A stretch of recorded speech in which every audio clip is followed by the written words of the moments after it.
Baik, sebelumnya Assalamualaikum warahmatullahi wabarakatuh. Perkenalkan, nama saya Jonathan Gasa dari Politeknik Informatika Angkatan 2021. Di sini saya akan menjelaskan tentang tugas dari mata kuliah Big Data, yaitu Lab Internet Metadata Analysis, di mana Internet Metadata Analysis ini sering digunakan oleh data analis untuk mengukur kecepatan baik uploading atau download data dari internet atau kecepatan sinyalnya.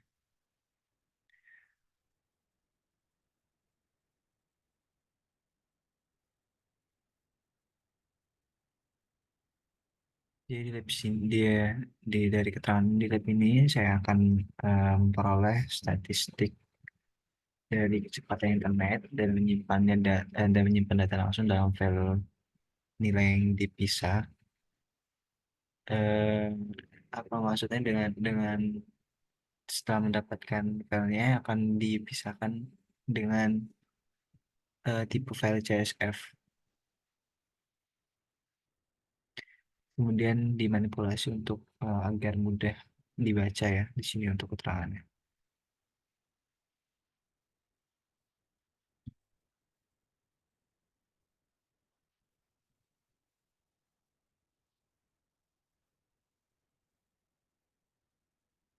Baik, di bagian pertama ini adalah pengumpulan dan penyimpanan data, di mana tujuan dari pengumpulan kecepatan internet ini dia itu melalui Raspberry Pi, di mana yang akan diukur itu adalah kecepatan ping, kemudian ada kecepatan unduh, kemudian ada kecepatan unggahnya. Nah, di sini adalah cara untuk menginstal speed test CLI di perpustakaan Python. Speed test CLI ini adalah em, jadi saya sudah mencoba tadi di sini caranya untuk mengukur kecepatan speed test dari eh, cukup kalau dengan CLI atau command prompt kita cukup dengan mengetikkan speed test dan simpel. Jadi cara kerjanya dia akan eh, si laptop ini kan punya jaringan deh. Nah, dia bakal menghubungi server terdekat dia untuk mengetahui kira-kira untuk kecepatan pingnya berapa, kemudian kecepatan download, kemudian dan uploadnya itu dia berapa. Untuk bagian, nah ini untuk sekarang dia kan dia mendapatkan kecepatan ping yaitu 15.303 milisecond. Kemudian kecepatan downloadnya itu adalah 45,32 Mbit. Kemudian kecepatan uploadnya itu adalah 11,59 bit. Di sini untuk menginstalnya itu cukup dengan git install speed test min CLI atau bisa langsung dengan eh,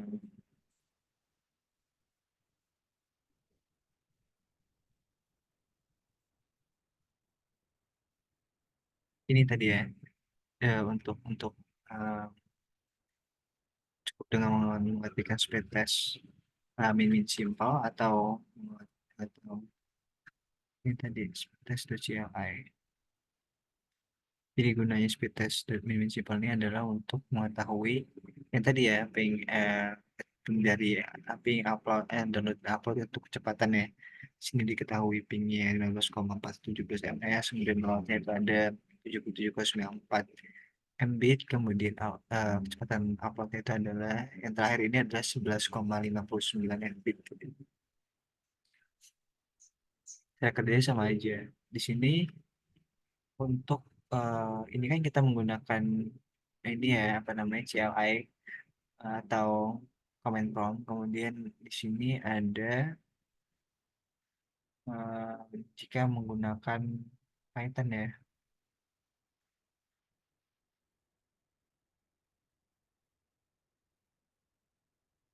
Di sini kita mengimport datetime atau kita mengimport waktunya. Kemudian kita mengimport CSF sebagai extension filenya. Kemudian kita juga mengimport subprocessnya. Untuk kegunaannya sendiri, em,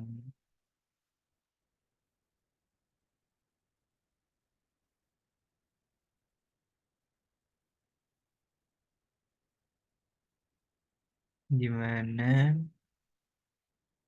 untuk pengimpulan tanggal dan waktu ini, untuk dia itu mengelola tanggal dan waktunya, kemudian untuk CSF ini dia untuk membaca dan menulis file CSF, kemudian untuk eh, subproses ini digunakan untuk menjalankan perintah dari bash Jupyter Notebook. Kemudian jika kalau ingin tahu lebih banyak ini bisa akses halaman ini. Kemudian step kedua itu adalah menghasilkan stempel waktu menggunakan paket datetime. Nah, pada kode ini di mana dilakukan pengukuran statistik kecepatan internet dihasilkan sebuah langkah penting untuk akuisisi data untuk sebagian besar data aplikasi analitik untuk mengaitkan stempel waktu dalam pengukuran. Nah, contohnya itu untuk menghasilkan stempel waktu gunakan fungsi datetime now atau pilih tanggal paket waktu. Dan function datetime now ini datetime now ini untuk menunjukkan waktu terbaru atau waktu sekarang ya. Kemudian untuk penggunaan ya kita buat sebuah variabel yaitu datetime dengan isinya itu adalah datetime now atau waktu sekarang. Yang di print itu adalah datetime tipe datetime, tipenya datetime. Jadi diperoleh output 2024 0320. Ini saya mencoba tadi malam ya belum saya hapus. Ini sebenarnya kalau bisa saya jalankan ulang, nah dia otomatis diperbarui di mana waktu yang sekarang itu adalah 2024 kemudian tanggal 3 bulan 3 2021 tuh jamnya 7.24 nih sama deh ya 7.24 kemudian ini untuk menunjukkan cost daytime ya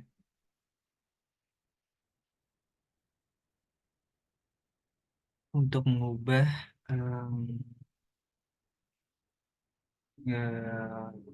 yang akan kita tampilkan dari tanggal dan waktunya kita juga bisa memasukkan seperti ini ya. Ini kan dia menunjukkan 2023, jadi tidak menunjukkan hari apa, kemudian tanggal berapa. Jika dia berbentuk angka semua, jika kita memunculkan dalam bentuk seperti ini, dia bisa menggunakan strf time yang dimasukkan yang di print itu adalah yang ini ya. Waktunya sebenarnya sama aja. Kalau saya run ulang, dia bakal berubah juga tuh. Terus 21 Maret, kita udah 4 untuk jam-jam sekian.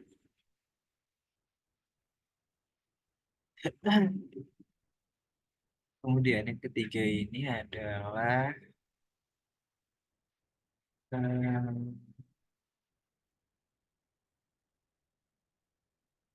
menjalankan proses dan kumpulan hasilnya dengan Python. Nah, perintah speed test CLI jika dijalankan dari terminal itu bakal mengembalikan string dengan kecepatan untuk dan enggak untuk menjalankan perintah dari notebook ini. Itu dia perlu menggunakan subproses modul Python yang memungkinkan menjalankan proses langsung dari sel kode buku. Ya, perintah yang pertama itu adalah menjalankan tes kecepatan menggunakan perintah speed test CLI di Python. Eh, Outputnya disimpan di sekitaran. Ini saya tidak tahu ya terdapat error ya, seharusnya bisa di run.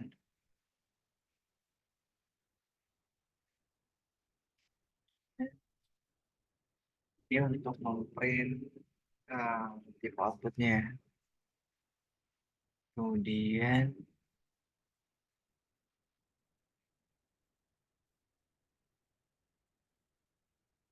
dia untuk mencetak proses outputnya ya. Pada yang ini tadi, kemudian yang ini adalah untuk mencetak keluaran proses eh, untuk output variabel. Nah, yang perlu diperhatikan outputnya ini nih. Dia pingnya yaitu 17,5 milisecond, kemudian di download, kemudian 4, eh, pingnya sama-sama kayak tadi ya, sama ini 17,5, kemudian download yaitu ada 43,96 Mbit, kemudian uploadnya itu kecepatannya ada 6,36 bit. Nah, yang bawahnya itu kecepatan, eh, hasil tes kecepatan ini dibagi dan dengan stempel waktu yang ditambahkan hasil ke dalam ya. Nah, jadi ini hasil yang sudah saya dapatkan tadi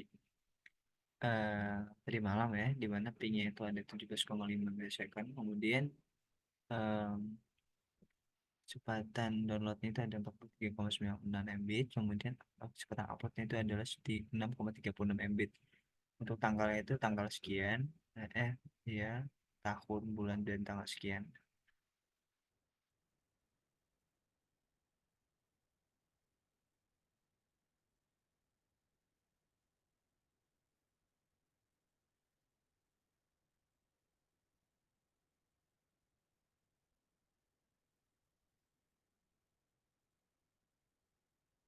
Ini adalah function speed test di mana ini em, dibuat untuk mengembalikan hasil dari eh, speed testnya.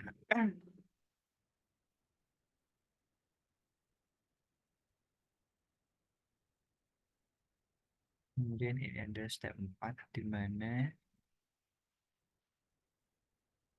pada step ini kita, oh maaf, sepertinya ada yang lewat. Oh nggak ada ya. Pada step 4 ini kita eh, akan menyimpan keluaran dari fungsi speed test di mana nilai yang dipisah koma eh, dengan ekstensi FF ini adalah import dan ekspor yang paling umum format untuk speedset dan dan database. Untuk mempelajari informasi lebih lanjut tentang bekerja dengan CSF dengan Python, navigasikan ke ini. Link ini bisa dibaca di halaman ini. Yang pertama itu kita membuat sebuah file dengan nama test.txt, eh,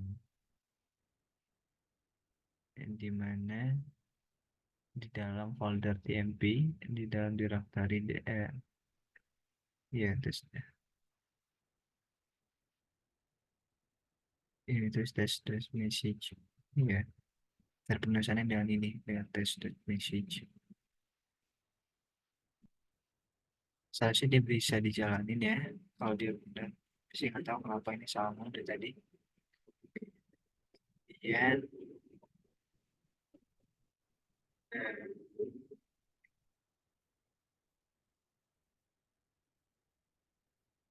kemudian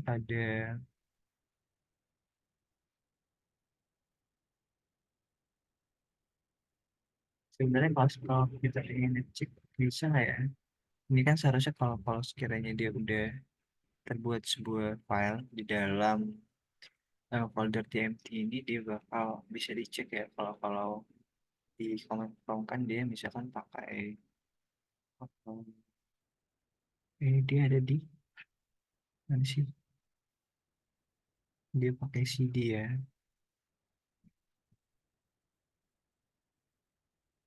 kalau untuk melihatnya, untuk pembuatan filenya kita bisa melihat dengan kalau misalkan pindah-pindah directory itu udah komprehensi di misalnya CD apa, CD download, kayak ada ya. Oh iya. Apa ya, misalnya kayak kita ini pengen masuk ke CD, ini masukkan CD terus exam terus localhost itu CD, aduh, CD exam host, CD exam htdoc, eh Oh bisa ini CD sound.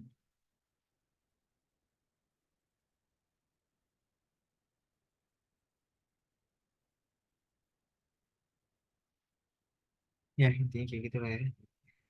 Kita buka dengan CD, kemudian file-file yang sudah kita tadi, yang ini tadi dengan CD, kemudian kita ls untuk membukanya. Kemudian ini adalah untuk membuka apakah filenya berhasil dibuat apa tidak, kita menggunakan kode itu tadi.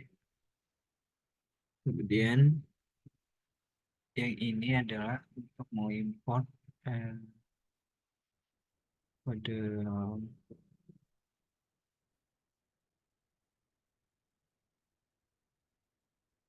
ini untuk menyimpan data ke CSV, di mana pada kode ini kita mengimport modul CSV, kemudian di bawah ini adalah function untuk menyimpan data ke dalam file CSV, di mana kita membuat sebuah statement yaitu try, di mana jika file sudah ada, kita ingin menambahkan garis baru di dalam ya.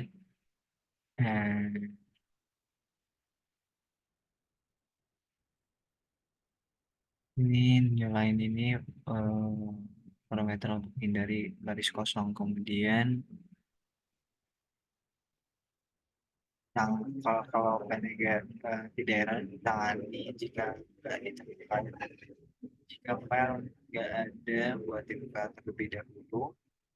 Kemudian untuk membuat objek CSV, kita bikin sebuah variabel dengan WR, kemudian sama dengan CSV dan writer. Dalam kurung FF ini ya. Kemudian WR, wait now, yaitu tulis data ke dalam file. Kemudian step kelima yaitu check packet data, yaitu periksa data yang telah dikumpulkan. Eh, yang pertama itu adalah dengan menulis fungsi untuk membuka file CSV dan mencetak isi layar, kita bisa menemukan contohnya di bagian 1315. Hmm, di mana pada kode cell 15 ini kita membuat sebuah function di mana em, def info yang ada nama filenya. Kemudian dengan membuka nama file plus nama filenya itu ditambah dengan extension CSV di EF. Kemudian setelah itu array array ini untuk membaca CSV, ada F. Kemudian buat pengulangan berbarisnya, kemudian di print join row ya, untuk cetak.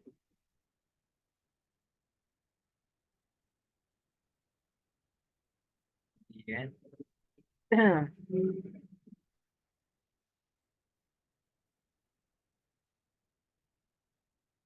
di step 6 ini, pada pada step 6 ini kita menjalankan speed test beberapa kali dan simpan datanya. Yang pertama itu adalah tulis perulangan for loop yang memanggil speed test 5 kali dan cetak hasilnya.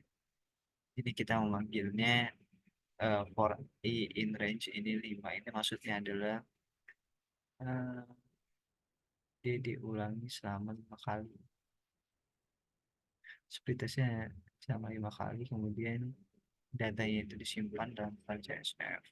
Di sini bakal disimpan dalam file CSV.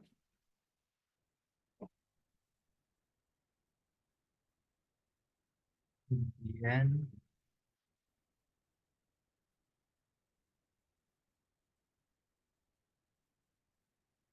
nah yang ini kode 117 itu untuk menampilkan file memverifikasi bahwa data yang disimpan dengan benar.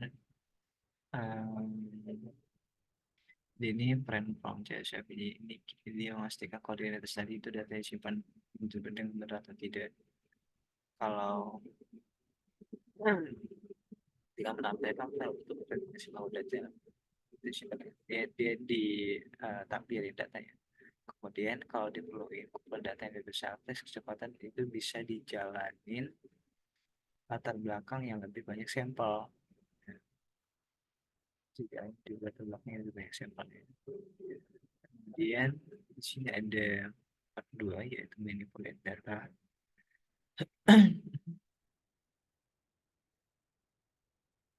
Di mana pustaka Python ini Pandas ya. Library Pandas ini sangat berguna untuk bekerja dengan struktur data dokumentasi lengkap yang dapat ditemukan ya di link itu. Kemudian kumpulan data yang lebih besar yang dikumpulkan sebelumnya, yang sebelum tadi kita kumpulkan itu bakal digunakan untuk bagian laboratorium. Nama file itu ada RPI data log.jsr. Nah, untuk langkah pertama itu adalah pengimportan pustaka Python. Nah, pustaka yang kita pakai itu ada pertama ada datetime untuk waktunya, kemudian CSF sebagai textual file-nya, kemudian pandas yang baru kita gunakan untuk memanipulasi data, kemudian ada numpy. Di mana numpy ini adalah library yang menambahkan dukungan untuk array dan matriks multidimensi yang besar. Kemudian apa yang kedua itu adalah membuat file CSV object data frame menggunakan pandas. Nah ini digunakan. Kemudian kita membuat data frame menggunakan pandasnya. Hmm. Di mana data frame itu adalah struktur data berlabel dua dimensi dengan kolom dengan tipe yang mungkin berbeda saat dengan menganggapnya seperti seperti atau tabel SQL. Fungsi perpustakaan pada CSF secara otomatis mengkonversi file CSF menjadi objek data frame. Nah, eh,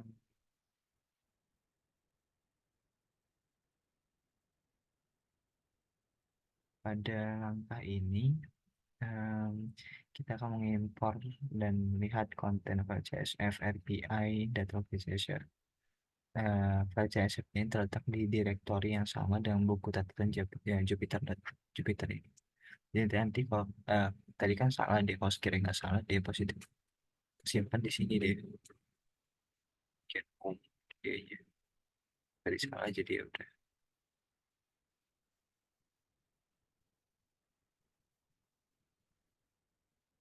Kemudian,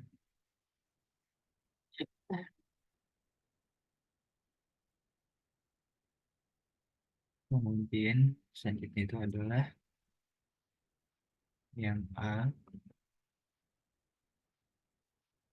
kita menetapkan file RPI data log CSV itu sebagai ke variabel data file, di mana dengan menggunakan data file yang isinya itu adalah data RPI data log CSV. Nah, kita bisa menggunakan variabel data file dan di dalam itu ada RPI data log CSV yang ada di dalam folder data.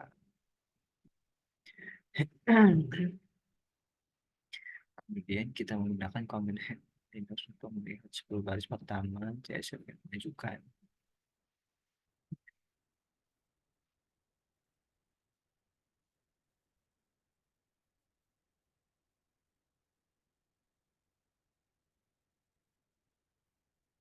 Kemudian yang C itu adalah eh, menggunakan parameter nama dari fungsi read CSV untuk menentukan nama dari kolom data frame. Di mana nama kolom data yang pertama itu ada tipe A, ukuran A, kemudian unit A, tipe B, version B, ukuran B, kemudian unit B, kemudian tipe C, ukuran C, unit C, tanggal, itu adalah tanggal dan waktunya. Dan yang terakhir itu adalah ya, masih ada lagi menggunakan fungsi read CSF untuk membaca dari data file dan menetapkan nama kolom sebagai nama kolom dalam kerangka data, di mana pada kode sel 23 ini em,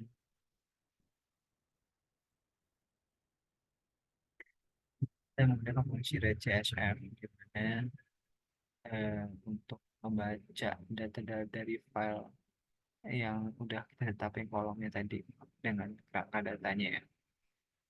Kemudian yang selanjutnya itu adalah perintah head. Itu menampilkan beberapa baris pertama kerangka data, di mana pada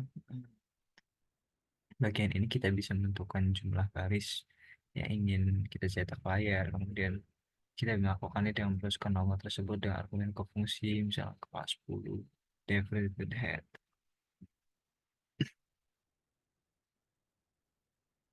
Kemudian sini ada pertanyaan,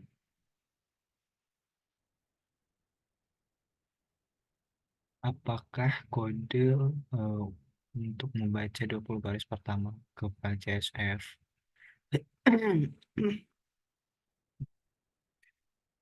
di sini kita angka ketiga itu adalah em,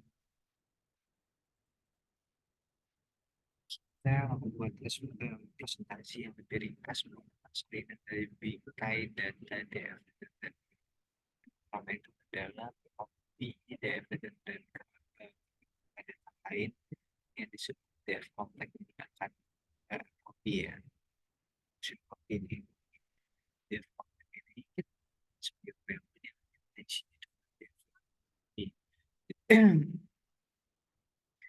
kemudian hasilnya adalah mengganti nama kolom relatif terhadap ukuran seperti yang ditunjukkan seperti measure A, ping N, ping menjadi MS, MS, kemudian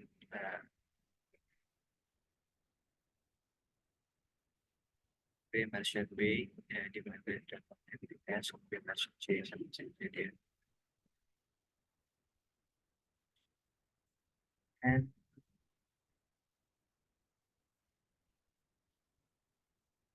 ya, lebih besar dan kurang lagi.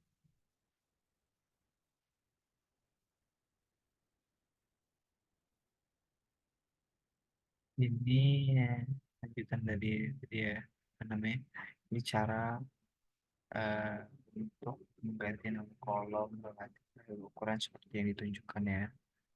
Kemudian yang tujuh,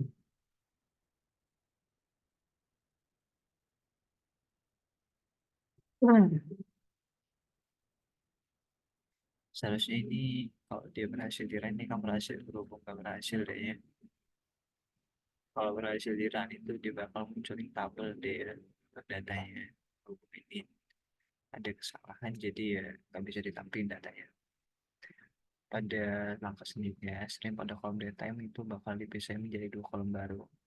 Di mana langkah yang keempat itu adalah pemisahan data menjadi dua kolom, di mana pada langkah ini kita menggunakan pandas untuk menghasilkan kolom tengah dan waktu, di mana dari kolom datetime lalu hilangkan kolom datetime lambda, fungsi yang digunakan untuk membuat dua fungsi anonim yang hanya mengekstrak tanggal dan waktu dari objek datetime masing-masing. Kemudian gunakan fungsi pandas ulang untuk menerapkan fungsi ini ke seluruh kolom. Dalam latihan apply secara implisit mendefinisikan perulangan for dan menunjukkan baris satu persatu ke satu fungsi lambda kami simpan sebagai hasil persiapan. Kalau data data frame.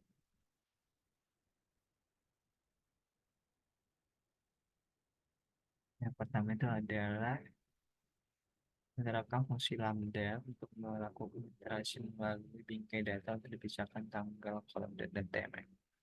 Di mana di sini untuk membuat bingkai datanya, kodenya seperti ini ya.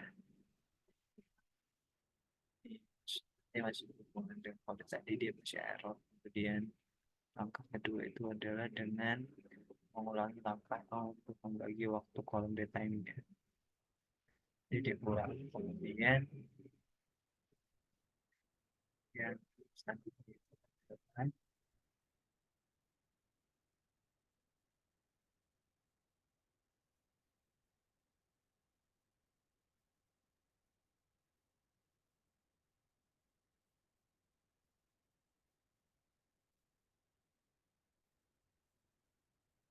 tapi kita berikan verifikasi, kemudian menggunakan data tipe untuk mencari variabel dalamnya ini dalamnya kolom dan waktu, kemudian sujud adalah menyimpan bingkai data baru dan eh, simpan bingkai data baru, kemudian ya seperti itu,